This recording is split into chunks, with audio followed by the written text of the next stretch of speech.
Hello বন্ধুরা, কেমন আছো তোমরা সবাই? আশা করছি তোমরা সকলে খুব ভালো আছো, আর আমিও খুব ভালো আছি। তোমাদের সকলকে নতুন একটা ব্লগ। তো কেউ ভিডিওটা স্কিপ করো না, সবার কাছে ভিডিওটা দেখার অনুরোধ রইল। দেখো, সকালবেলা উঠেই আজকে আমি সব আশেপাশে কাজ সেরে গোপালকে তুলে চলে এসেছিলাম রান্নাঘরে। আর রান্নাঘরে এসে আগে দুধটা জাল দিয়ে নিয়েছি, আর এদিকে বাবানের সুজিটা বসিয়েছি। আর তারপরে আমি যেহেতু রাত্রিবেলা সব বাসন মেজে রাখি, ওই জন্য সেই বাসনগুলো ঝুড়িতে রাখা রয়েছে, সেগুলো এখন একটু তুলে নেবো। রাত্রেবেলা বাসনটা মেজে রাখলে আমার সকালবেলা অনেকটা সুবিধা হয়, সকালবেলাটা অত তাড়াহুড়ো থাকে না। তো সেই কারণেই বাসন কিন্তু আমি রাতেই মেজে রাখি, তাহলে না এত তাড়াহুড়ো থাকে না। আসলে কী বলো তো, সকালবেলা উঠে রান্নাঘরের কাজ সেরে তারপরে গিয়ে বাবানকে যেহেতু খাওয়াতে হয়, সকালবেলা সব আশেপাশে ছেড়ে, ওই জন্য একটা দিক যদি একটু গোছানো থাকে না, তাহলে ওই দিকটাও একটু তাড়াতাড়ি হয়। এই চিন্তাভাবনা করে আমি কিন্তু সকালে সব কাজগুলো একটু তাড়াতাড়ি করে নেওয়ার চেষ্টা করি। তো দেখো, আমি কিন্তু কথা বলতে বলতে বাসনগুলো কিন্তু সব সুন্দর করে তুলে নিচ্ছিলাম। আর হ্যাঁ, যারা যারা আমার সাথে এখনও ভিডিওটাতে আছো তাদেরকে জানাই অসংখ্য ধন্যবাদ। আর হ্যাঁ, যে সকল বন্ধুরা আমার অলরেডি বন্ধু হয়ে আছো তাদেরকে তো অসংখ্য ধন্যবাদ দেবই। আর যে সকল বন্ধুরা আমার নতুন ভিডিও দেখছো তাদেরকেও বলবো, আমার ভিডিওগুলো যদি ভালো লেগে থাকে অবশ্যই কিন্তু আমার বন্ধু হয়ে চ্যানেলটাকে সাবস্ক্রাইব করে দিও। তো চলো, দেখো আমি কিন্তু সব বাসনগুলো এক এক করে সুন্দর করে তুলে নিচ্ছিলাম।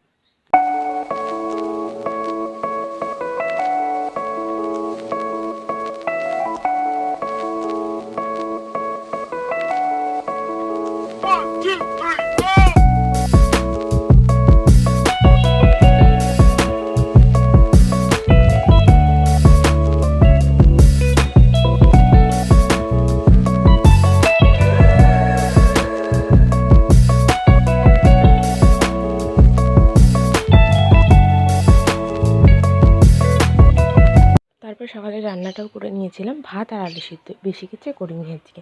আর ভিডিও করানোর সময় পাই না, আমাদের এই যে ওয়েদারটা প্রচণ্ড খারাপ, বৃষ্টি বৃষ্টি ভাব আছে, জানি না হবে কি না। আর তাছাড়াও কারেন্ট ছিল না আগের দিন। আসলে পুজোর প্যান্ডেলের কারণে সব লাইট টাইট সেট করার কারণে সব প্রায় সকাল 6টার থেকে রাত দুপুর 12টা 12:30 পর্যন্ত কারেন্ট কিন্তু বন্ধ রাখছে, যার কারণে ফোনও চার্জ দিতে পারছি না।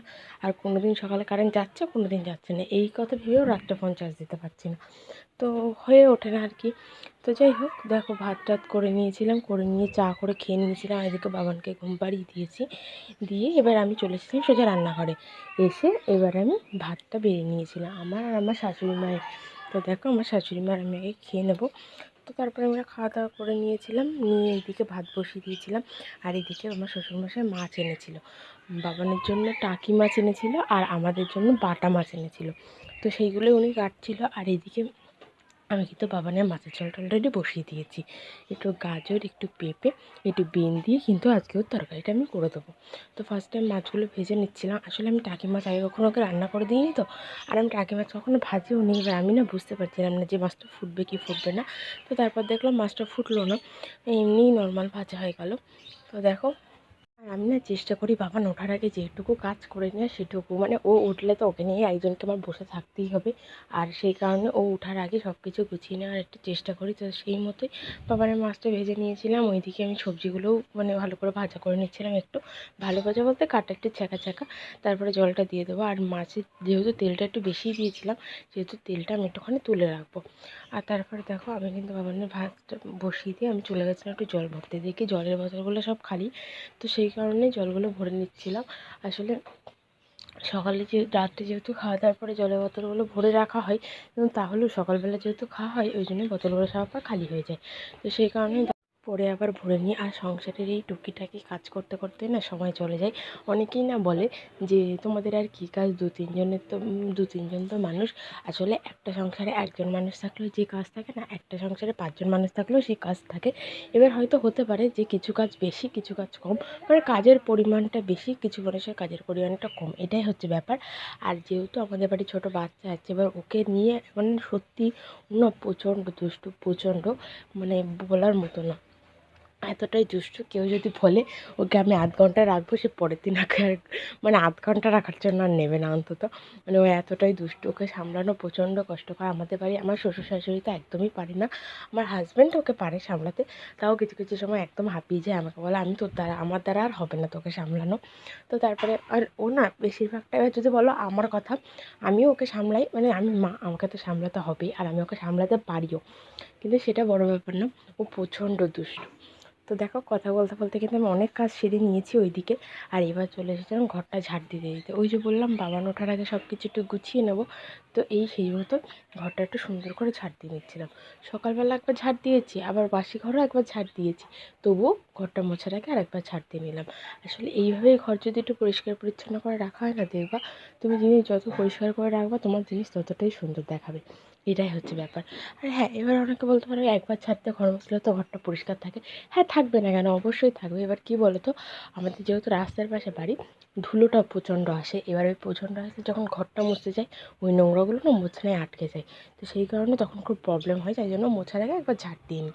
তো দেখো আজকে অনেক দিন পর আমাদের ঘরটা মোছার ভিডিও করলাম। বাবান কিন্তু এখনও ঘুমাচ্ছে, তবুও লাইটটা জ্বালিয়েছি যেহেতু তোমাদের সাথে ভিডিও শেয়ার করব বলে।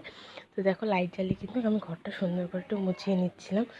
আর প্রত্যেক দিন আমি ঘর মুছি, এখনও সারা ঘর খেলে বেড়াই, এমনকি খাটের তলেও পর্যন্ত ঢুকে যায়, যার কারণে আগে না 2-1 দিন সপ্তাহে খাটের তলটা মুছতাম, বাট এখন প্রত্যেক দিন আমি খাটের তলটা মুছি, শুধুমাত্র ওরই কাজ। তো তারপরে ও উঠে গেছিলো, ওখানে একটু খেলা টেলা করে ওকে স্নান করিয়ে দিয়েছিলাম, স্নান করে এনে দেখো এই দেখো বসিয়েছি, এখনও পাউডারের কোটনি খেলছে।